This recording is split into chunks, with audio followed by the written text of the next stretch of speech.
What's up, Daily Download? Nosy Parker here. Parker's the name, reporting's my game. I'm on the trail of an amazing lady.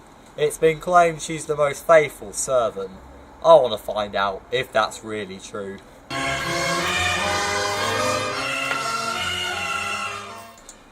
I've come to a typical English household where they are celebrating the birthday of this very special lady, just like thousands of families and communities across the United Kingdom this weekend.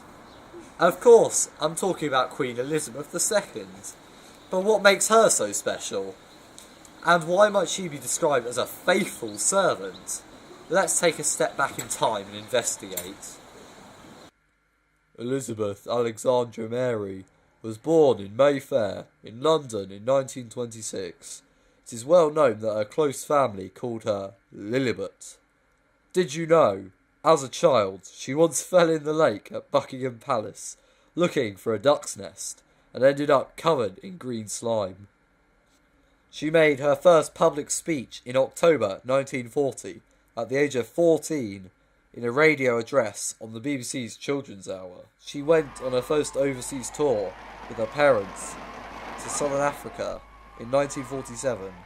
Then, later that year, married Prince Philip at Westminster Abbey in London.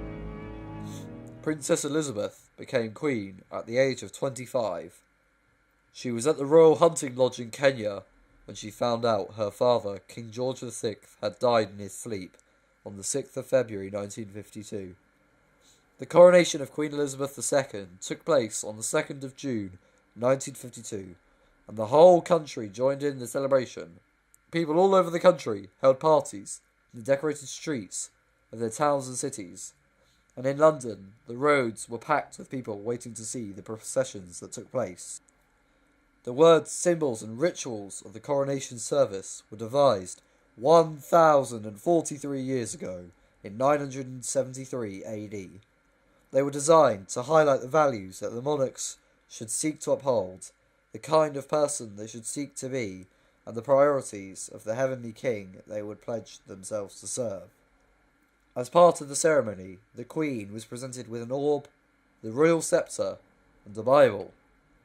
Since then, Her Majesty has sat for over 130 official portraits, sent over 175,000 telegrams or phone calls to people on their 100th birthday, answered around 3.5 million pieces of correspondence, aka letters, launched 21 ships, attended every opening of Parliament except 2, overseen 12 Prime Ministers, received over 100 state and official visits, visited 128 countries during 270 official visits. That's 2/3 of all the countries on the planet, and carries out between 350 and 450 engagements each year. She is one busy lady, but what motivates the Queen to dedicate her life to serving our country in this way? It has been said that the Queen has looked in two directions for almost her entire life, upwards towards God and outwards towards her people. Take the radio address she made on her 21st birthday. I declare before you all that my whole life, whether it be long or short, shall be devoted to your service and to the service of our great imperial family to which we all belong. But I shall not have strength to carry out this resolution alone unless you join in it with me, as I now invite you to do. I know that your support will be unfailingly given. God help me to make good my vow, and God bless all of you who are willing to share in it.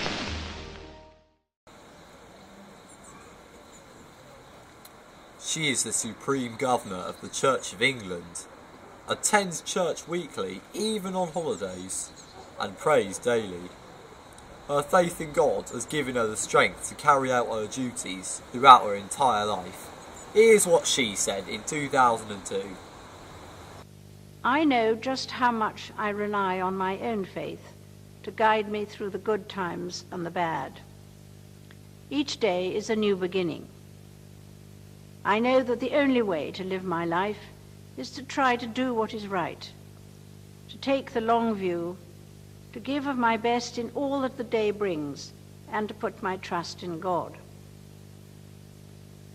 Like others of you who draw inspiration from your own faith, I draw strength from the message of hope in the Christian gospel.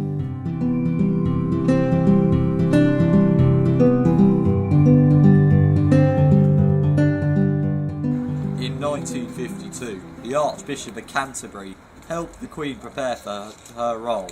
He told her that she was God-called to exert a spiritual power and lead her subjects by her personal example.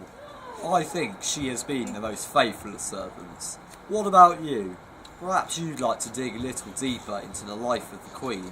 This is Nosy Parker, investigating for Daily Download.